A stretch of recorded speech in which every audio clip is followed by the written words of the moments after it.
Nobody wants President Newsom either. Nobody believes in that guy. That guy's a con man. Everything he did in California, from trying to mandate vaccines for kids to being caught public without a mask and lying about the fact that he was outdoors. Yeah. Nobody believes in that guy. He's just a politician, just a stone cold, narrative driven politician. Nobody thinks he's a real human. Whether you like Trump or not, whether you think he's corrupt or not, that's a human being. You know what that guy is. Same thing with RFK Jr. Whether you believe that he's correct about vaccines or whether you believe his policies would be effective, you know that's a human being. With Newsom, you got like this construct, this cardboard cutout of a person. Gavin Newsom, if you're listening to this, you're a failure. Mayors are actually some of the most powerful people in the country. The police are responsive to the mayor. The building code's responsible to the mayor. The homeless, mayors are very, very powerful. So he was mayor of San Francisco. Would you let your son walk the streets of San Francisco unaccompanied at 1 a.m.? No, you wouldn't. I'm sorry. Your son can't walk the streets of the city that you were in. What happens when you blend Joe Rogan's unfiltered truth bombs with Charlie Kirk's relentless, sarcasm-fueled takedowns? You get Gavin Newsom's political ego getting body slammed straight into a firestorm of his own creation. From his signature, hair gel to his mountains of hypocrisy, absolutely nothing is off limits. Rogan and Kirk didn't just criticize California's so-called golden boy, they shredded him, leaving behind political dust in their wake. And honestly, it's a masterpiece. Get ready for the kind of brutal roast Gavin never saw coming, and spoiler alert, his eyebrows weren't the only thing that went up in flames. Let's jump headfirst into the madness, asterisk. You see the governor talking about what to do with the land of all these homes that have been burnt down. And he did this little dance. Show it to him, Jamie. We've had some ideas around some land use concerns around speculators coming in, buying up properties. We're already working with our legal teams to move those things forward. With a big smile on his face. Spark. You guys are posting these cringe videos on social media. What are the videos? What are the ones that I don't are know, most this cringy? harmonious thing of 22 senators all saying the same You thing. didn't like that, yeah. I didn't like it. Go ahead. Go do more of that. What do you do? Please. What do you do? Seriously, Charlie Kirk, give us some. Joe Rogan didn't need a fancy suit, a teleprompter, or a head full of hair gel to completely dismantle Gavin Newsom. All he needed was a sharp mind and the ability to sniff out political nonsense from 10 miles away. Meanwhile, Newsom parades around California like he's starring in a shampoo commercial that moonlights as a climate change documentary. He preaches about saving the planet, yet cruises around in a private jet that might as well be labeled a flying environmental disaster. I will say, if you look at Gavin Newsom's numbers, there's a Newsweek article though, his numbers are down dramatically as far as favorability, trust, authenticity since he started this podcast. It's not going very well for him of how people view him. So for that, I will say that I think we have done a good job of exposing him for being the synthetic. If you're enjoying this video, don't forget to subscribe to the channel and hit that bell icon so you never miss an update. You could practically hear Joe Rogan's brain glitching from the sheer secondhand smugness every time Gavin Newsom spoke. Here's a guy who can break down quantum physics mid-kettlebell swing, yet he couldn't comprehend how California's self-anointed savior managed to wreck every industry he came into contact with. Tech giants are fleeing Hollywood, is relocating, small businesses are flatlining, and homelessness is rising faster than Newsom's ego, and that's saying something. The governor should step out and say no. No, and I appreciate but would you do something like that? Would you say no men in female sports? Well, I think it's an issue of fairness. I completely agree with you on that. So that's easy to call out, the unfairness of that. Why is it you were able to clean it up for Xi Jinping, but you that can't was clean you it up? guys. That was the dumbest thing I've ever heard in my life. By the way, you guys weaponized that. I saw that on 25 things. It was the most ridiculous. That was you know what? I will happily revert back to your Can I have the streets as clean as Xi Jinping? In this case, weaponized. Weaponized. Charlie Kirk didn't even need a sip of caffeine to roast Gavin Newsom, just a glance at California's daily disaster report, also known as the morning news.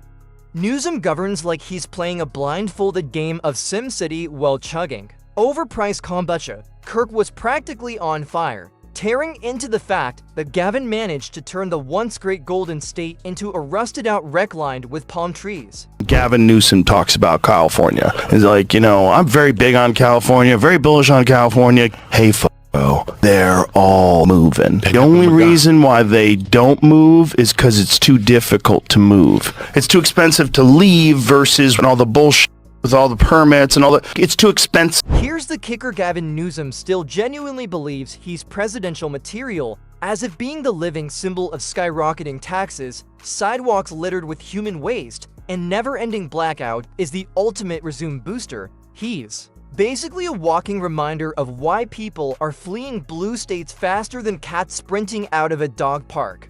Joe Rogan couldn't keep his disbelief in check.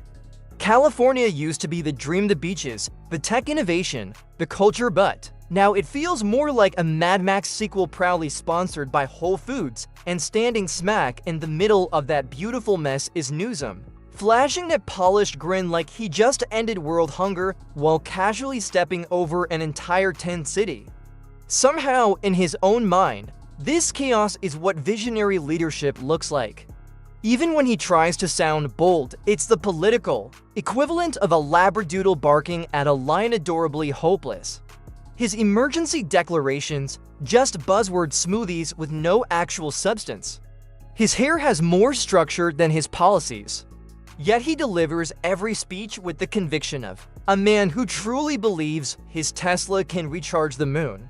Gavin Newsom, if you're listening to this, you're a failure. Mayors are actually some of the most powerful people in the country. The police are responsive to the mayor. The building codes are responsive to the mayor. The homeless, mayors are very, very powerful. So he was mayor of San Francisco. Would you let your son walk the streets of San Francisco unaccompanied at 1 a.m.? No, you wouldn't. I'm sorry. Your son can't walk the streets of the city that you were in. Joe Rogan's podcast has featured some of the brightest minds on the planet: neuroscientists, astronauts, world-class intellectuals, and then he tunes into Gavin Newsom's press clips and hears the verbal equivalent of a microwave beep.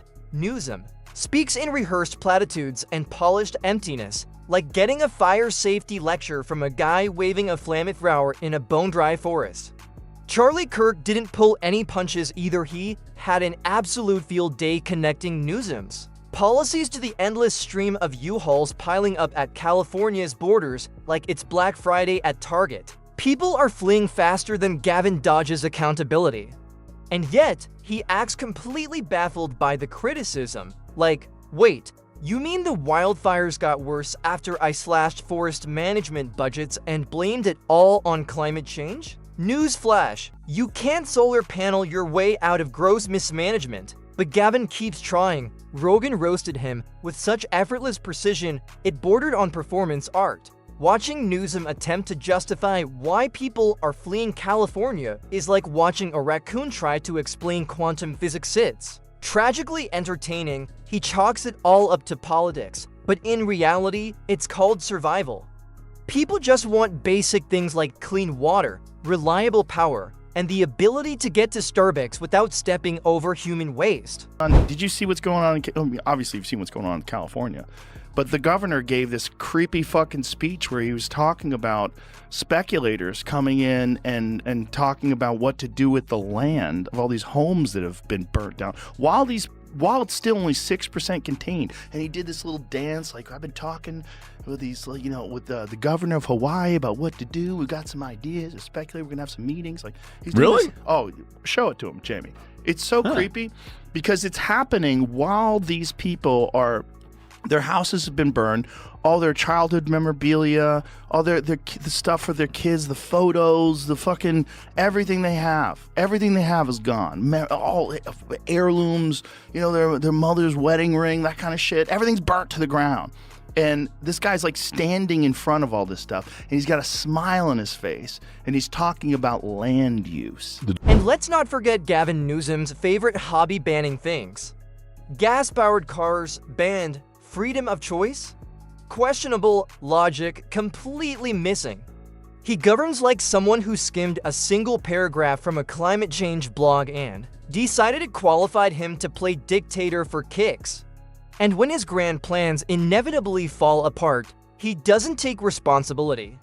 Instead, he blames Texas, capitalism, or whatever Mercury's doing that week. Charlie Kirk completely lost it watching Gavin try to virtue signal his way out of every disaster. One week it's all about climate change, the next it's equity, and then he's off on some shallow social justice crusade with the depth of a kiddie pool. Meanwhile, real Californians are stuck choosing between paying rent or buying groceries while Gavin casually tweets from a vineyard.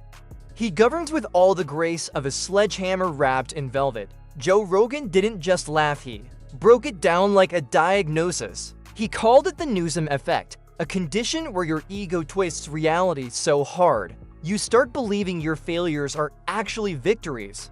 You tell everyone the power grid's collapsing because of climate change, conveniently skipping the part where you replaced experienced leadership with catchy slogans. As exhibited as how they're acting in the streets and how they're acting in Congress is not moderating on these issues. In fact, I think this podcast might be ending Gavin Newsom's presidential ambitions, not preparing him for his presidential ambition. And so the final point I'll make is this, is that it wasn't just about Gavin, it was also about the tens of millions of people that were able to get their eyes open and say like, yeah, why didn't Gavin go stronger on the trans sports issue? Or why didn't he do this? And now Gavin Newsom, I could say this, you're seeing this all across the board. He is under non-stop siege, and he's handling it. Charlie Kirk didn't just keep receipts, he showed up with a Costco-sized binder packed with every single thing Gavin Newsom has touched and turned into compost. It was like he rolled in with an ancient scroll of mismanagement, unraveling one disaster after another, from insane tax hikes and ridiculous regulations to performative virtue signals that belong in a satire, not state policy. This wasn't just a list, it was a full-blown horror anthology, with broken promises and budget cuts standing in for the usual ghosts. Here's a man who genuinely thinks handing out hotel rooms with room service to addicts counts as a housing solution, and that banning plastic straws is the secret ingredient to building a perfect society. Meanwhile, the sidewalks of San Francisco resemble post-apocalyptic obstacle courses, street names, forget it. You need a GPS, a Sherpa, and maybe an emotional support animal just to make it through without stepping on something that'll haunt your dreams. But sure, Gavin, go ahead and declare war on gas stoves, because clearly what's holding California back isn't the surge in crime, crumbling infrastructure, or constant blackouts. No, it must be the appliances, asterisk. When I went there, I had a great relationship with President Xi. We got along very well. And they treated me better than anybody has ever been treated. And I said, this air is good. Do you know they closed every factory 1 week before I got there from within 200 miles? That's like what Gavin Newsom did when Xi Jinping came to San Francisco. He cleaned it up. He cleaned it up. He got rid of all the homeless people. Isn't that terrible people? in a way to think, he cleaned it up and then it became a pigsty. Well, the dumbest thing is he said when your friends come by, when you have visitors, you clean up your house. Like, how about just keep your fucking house clean? Can you imagine? That's the dumbest thing I've ever heard anybody say ever as a governor, as to excuse to why you finally cleaned up your homeless problem. And the day he left, right back to it. It went right back. Joe Rogan, bless his emotionally scarred soul, looked like someone had just read him Gavin Newsom's greatest hits while suspenseful horror music played in the background. You could actually see the existential dread creeping in, like he suddenly remember he pays taxes and shares a continent with this guy. He probably walked outside after the show, stared into the sun, and quietly muttered, "This is what happens when you elect a mannequin with Wi-Fi." Meanwhile, Charlie Kirk was so fired up he looked like one deep breath away from spontaneously combusting. He wasn't just debating, he was detonating. He called out Gavin's obsession with press conferences like he was hosting a solo intervention. Because let's be honest, Newsom doesn't govern, he performs. He's the lead actor in a never-ending Broadway production of bureaucratic nothingness. Lights, camera, collapse. This is a man who'd probably hold a ribbon-cutting ceremony for a pothole if the lighting hit just right and the media showed up with catered snacks. Next time someone sits down with him, ask him an update. Hey, Governor Newsom, you said with Charlie Kirk that you think it's not fair. You have yet to do anything about it, sign an executive order, talk publicly about it, because a young man named A.B. Hernandez is about to win the long jump championship in California as a biological man. Why haven't you done something about it? Or are you just doing this podcast for clicks to try to make yourself seem more moderate? If Republican guest after Republican guest goes with that kind of attitude, be polite and firm, and hold him to the standard that he is setting on his own show, that will even collapse his political. Charlie pointed out what most Californians already feel deep down. Gavin Newsom governs like he's submitting last-minute projects for extra credit. His policies sound like they were scribbled out during a 2 a.m. group brainstorm session, powered by vegan kombucha and zero real-world logic. Solve homelessness, just throw taxpayer money at luxury yurts. Cut emissions, why not ban breathing during rush hour? It's like political Mad Libs where every outcome somehow becomes a pricier disaster. And the best part, Gavin keeps looking straight into the camera with that signature smile, confidently insisting everything is getting better. Better we're on the set of The Truman Show? This is all brought to you by Gavin Newsom, California's very own disaster influencer. Rogan didn't even need a clever punchline. Just flashing a current photo of San Francisco was enough to land. The roast, the place looks like Gotham City without Batman, and there goes Newsom, strolling through it all like he's filming a campaign ad, totally oblivious to the chaos he's cultivated like a bonsai tree of dysfunction. The whole state is just so poorly managed. It's so frustrating and confusing, and then he gets on TV and pretends like everything's great.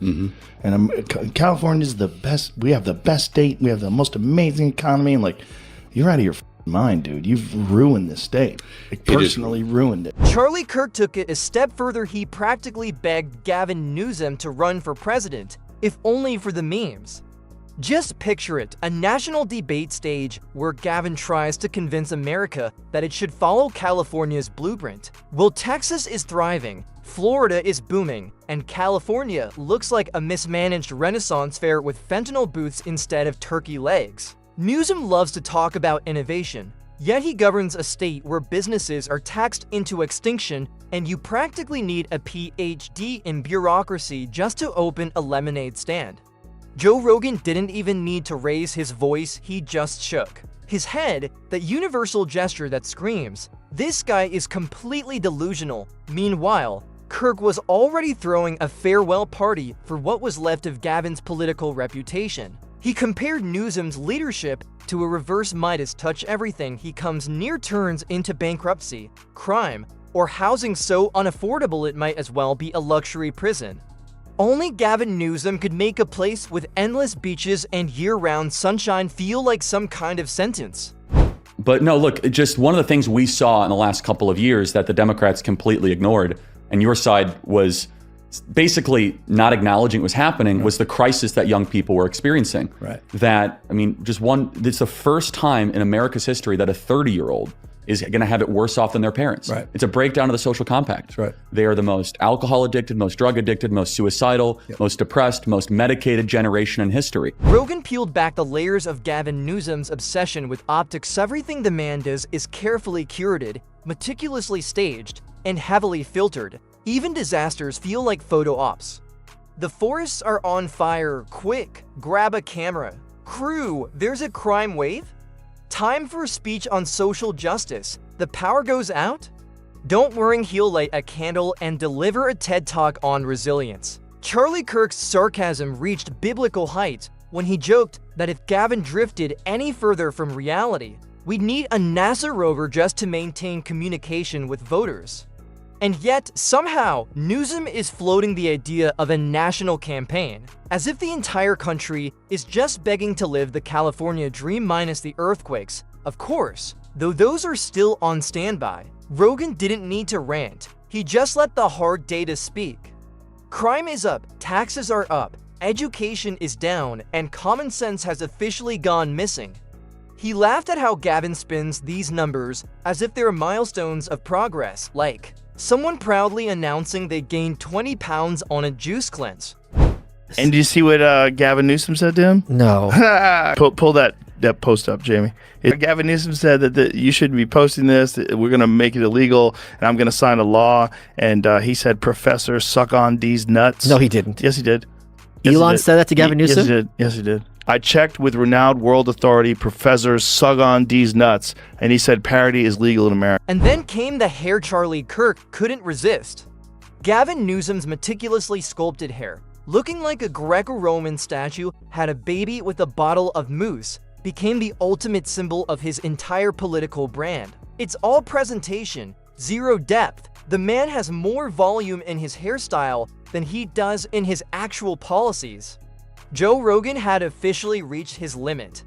He joked that if aliens ever landed and Newsom was the first person they met, they'd nuke the planet and leave immediately because no intelligent life form would see California under Gavin's leadership and think, yeah, this place is worth saving. Kirk added that Newsom's legacy would definitely be studied in schools, not as inspiration, but as a cautionary tale, a textbook example of what happens when ego outruns competence.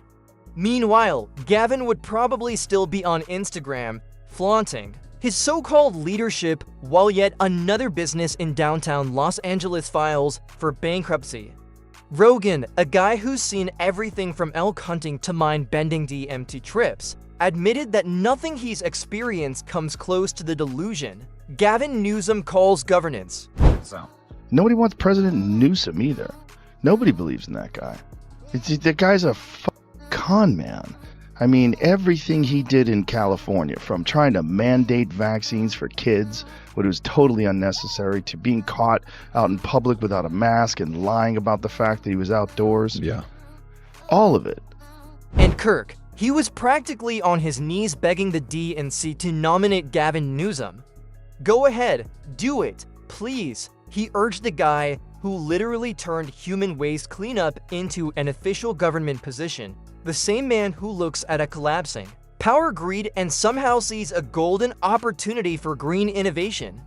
Kirk made it clear he wouldn't even have to try, he'd just sit back, relax, and let Gavin debate himself straight into electoral oblivion. Together, he and Rogan didn't even need to share a stage to completely torch Newsom's dream of national leadership.